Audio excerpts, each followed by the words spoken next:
Want to speak real English from your first lesson? Sign up for your free lifetime account at EnglishClass101.com. Hi everybody, my name is Alicia. In this lesson, I'm going to talk about some differences between shall and will. Let's get started with shall. Shall, before I start, shall is going to sound more formal than will. There are some cases where you can use shall and will to make the same kind of grammatical structure. And when you use shall in those cases, it's going to sound more formal than will. We don't tend to use shall so much in American English. It's not incorrect, but just remember that you're going to sound perhaps too polite sometimes if you use shall. So with that in mind, let's take a look at the first pattern I want to talk about. First pattern is subject plus shall. So subject plus shall plus some other information. So not a question. When you use this subject first, followed by shall, that's the basic structure for making a statement. So you're not asking for any information. You're just stating something. Let's look at some examples. Here, I shall call the police. I shall call the police. So this is a statement. In this case, maybe someone is shouting this. I shall call the police. So this is a decision this person has probably just made, and they're stating it loudly but politely in this case. I shall call the police. Let's look at the next example. He shall attend the meeting. He shall attend the meeting. Again, a statement. It sounds polite because shall has been used, and we're probably sharing this information with like the meeting planner, for example, or someone related to the meeting. He shall attend the meeting. So it sounds polite, a simple statement. Let's look at this one. This is a famous movie quote, you shall not pass. If any of you are fans of Lord of the Rings, maybe you know this famous line. You shall not pass is a famous line that uses the negative form here. You shall not pass. So pass means like continue across a road in this case. So you shall not pass me. You shall not pass this point, in other words. So shall not. Again, this is used in the negative form. You might hear in some cases shan't, but shan't is not used in American English. Shan't is the contracted form of shall and not, shan't. But we don't use this in American English, and it's fairly rare to see in American English media. You may see this more in British English or British English related media, or in media that features maybe old-fashioned style English. But for this one, you shall not pass, this is okay because the character is kind of like, is a fantasy character, and they're speaking in a more formal manner. So you shall not pass is okay here. And again, this is said in a situation where a character is making a decision in that moment. So in that situation, the character has made like a decision just then, and they're saying it, but they're using this kind of polite expression, you shall not pass. So keep in mind, these are all kind of like statements we make in the conversation or in a moment, in a specific moment. We didn't maybe think about it so much before speaking. Okay. Let's look then at the opposite here. So this first set of example sentences was about subject plus shall, this order. But let's reverse that here to do shall plus the subject. So when you use this kind of pattern, you'll be making a question. So these are polite sounding questions. They are offers or suggestions, that kind of thing. For example, a very common expression is shall we, shall we. You'll notice there's no verb here. There's no shall we what. Shall we dance is a common one, or shall we get a drink is another one. But you might hear just this, shall we? This means like, shall we move into the next room, or shall we enter the event space? Shall we go somewhere? This is used when the next step, when the action is very clear. This, from this list of example sentences, this is perhaps the most common use of shall in American English today, shall we? So it's kind of a nice, polite, friendly invitation to do something. It's like you're making an offer to do the next thing, shall we? So that's quite common.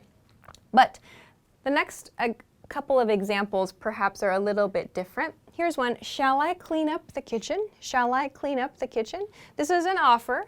So in this case, I'm offering to clean up the kitchen. Shall I clean up the kitchen? That's quite a polite offer because I've used shall to give the offer. In other cases, I might say, do you want me to clean up the kitchen? Or perhaps just, should I clean up the kitchen is a more natural and kind of common way to express the same thing. If you use shall, it's not incorrect, but it just sounds quite formal. Let's continue to our last example sentence. Shall we bring drinks? Shall we bring drinks? Like to a party, for example. Shall we bring drinks? You're making an offer again. Or maybe you can make like suggestions for a party, like shall we do this or shall we go to this location? So you might hear patterns like this used in planning events. This one is more of an offer than a suggestion. More of an offer than a suggestion. But you might hear this used to make polite suggestions as well. Shall we go to that restaurant? Shall we invite this person or that person? So making suggestions, kind of. But again, quite formal here. In most cases, we'll just use should in modern American English. Okay, the final point about this is here. So when we're making these kind of question patterns, it's quite strange to use you as the subject here because we're making like an offer or a suggestion. So when you say shall you, it sounds really strange because you're making an offer for something the other person you think maybe should do, which is very strange. When we make offers, the offers come from ourselves, like we choose to make an offer. So if you're making an offer or trying to make a sentence that's like suggesting something from someone else, it sounds very strange. So don't use you here. Shall you do something? Don't use that pattern.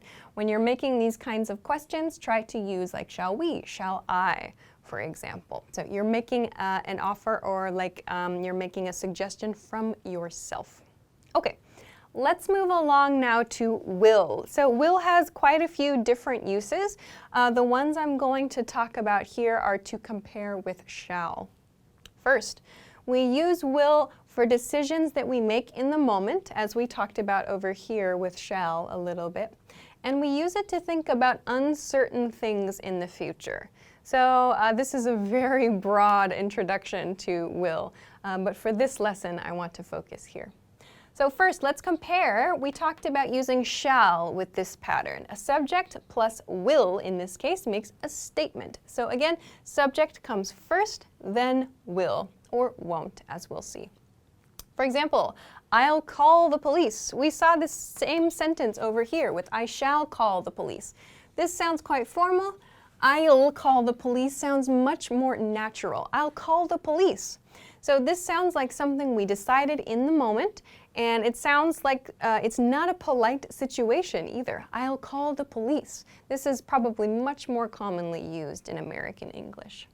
Here, he'll attend the meeting. He'll attend the meeting. Same sentence as we saw over here. He shall attend the meeting.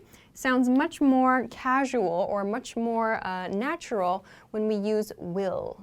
So he'll attend the meeting. Again, we have this contracted form. He will becomes he'll. I will becomes I'll. He'll attend the meeting. So again, passing information during a conversation. He'll attend the meeting. Here, you won't pass the test. So I changed this one a little bit. It sounds a little bit better to use you won't pass the test here. Specifically, what will you pass or not pass?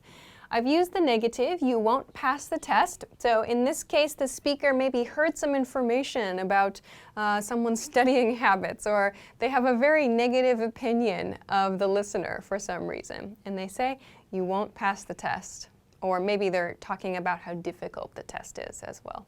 There are a few situations. But you won't pass the test. So this is a negative example. It's a simple statement. So as I've done with these two positive sentences, I've used the contracted negative won't, will not here.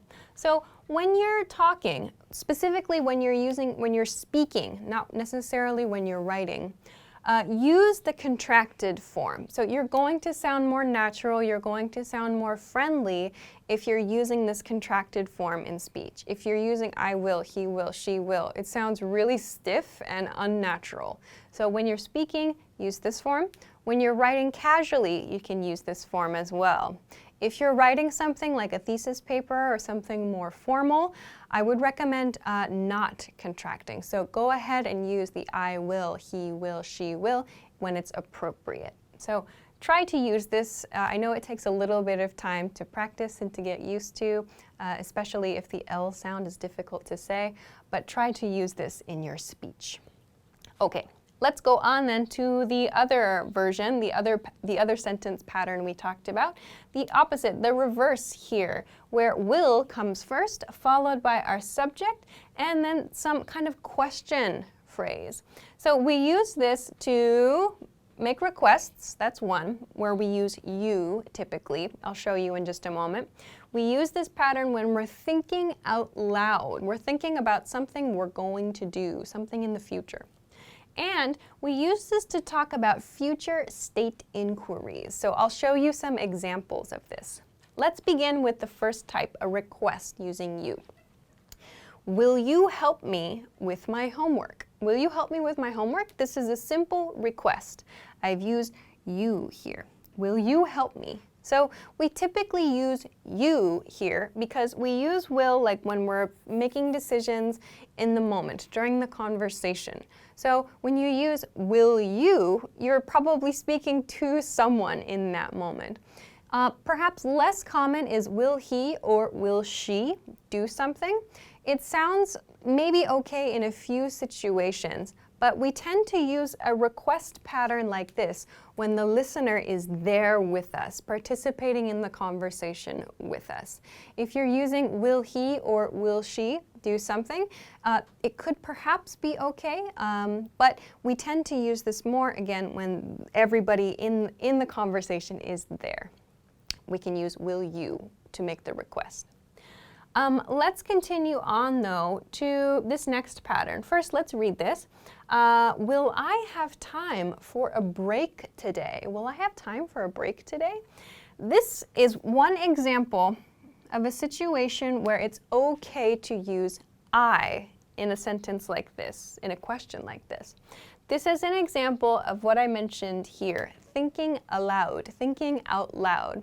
So these are questions that we ask ourselves about our future. So will I have time for a break today is something a person might think or might say to themselves, say quietly to themselves. They're thinking about their schedule for the day. Will I have time for a break today? Will I have time to go to the bank today? So you're thinking about something you need to do or you want to do, but you're not sure about it. We use this, however, for things that are not very near future actions. So, for example, I would not say, will I talk about won't later in this lesson? That doesn't make sense because I know already I'm going to talk about this point later. So it doesn't make sense. We use this for actions that are not so close to us in the future and that we're not certain about yet. So here, will I have time for a break today? Maybe this person is really busy, or maybe there are a lot of other things that are happening that they need to take care of. So will I have time for a break today is a good example of that. We're unsure. Okay. One more, will he be at the meeting? Will he be at the meeting? This is an example of a future state inquiry. So a future state question. We're asking for information about some future state, a future status. In this case, will he be at the meeting? Will he be at the meeting? So you're asking for information about someone's state in the future. This is an example where it's okay to use going to as well. Is he going to be at the meeting? Will he be at the meeting? Those questions are fine. Both of those are okay to use. There's really not a difference between the two. So you can use this to talk about these future states. All right, then let's progress to the last point here. I talked about using will to make questions, but it's also important to talk about won't. So again, the contracted form, will not. When we make questions, though, we use won't. So please use won't when you make questions here. Won't plus your subject and the rest of your question phrase.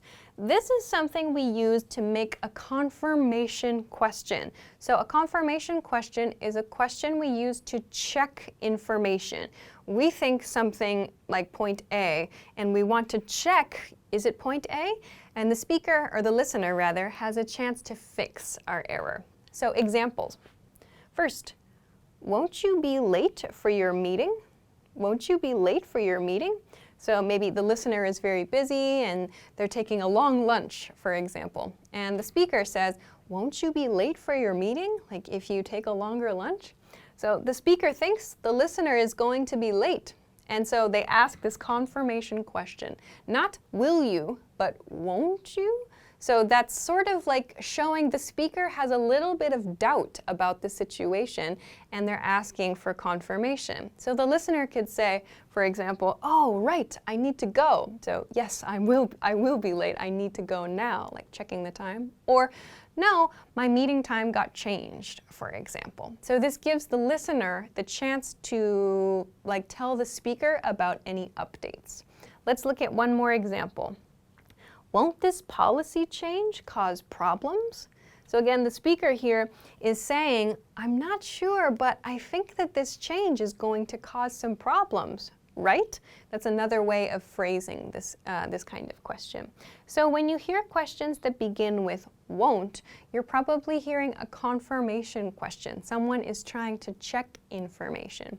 So this is a quick introduction to using will and shall in some similar situations. As I said, try to remember that shall sounds much more formal than will.